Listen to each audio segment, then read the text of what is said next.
What's up everybody, Bubba D's here, and today is International Cheeseburger Day. So guess what we're making? You know it, a good old-fashioned cheeseburger.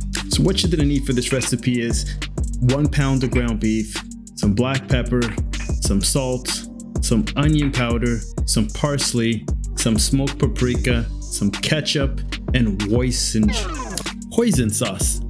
So you want to put it all in the bowl. Now give it a nice little mix, not too much mixing. You don't want the meat to become firm and tough. We're going to start individually separating our beef into about medium-sized golf balls to make our patties.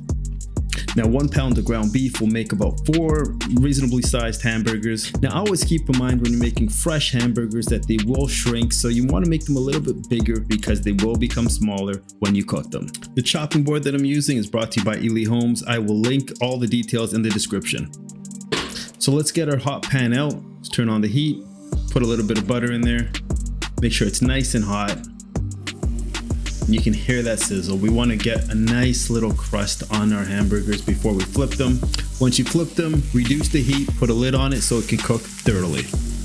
Get all your favorite toppings and condiments out. Make the burger the way you like it. I'm doing a double stack with pretty much everything on it. It's International Cheeseburger Day, so I got my cheddar cheese and my Monterey Jack.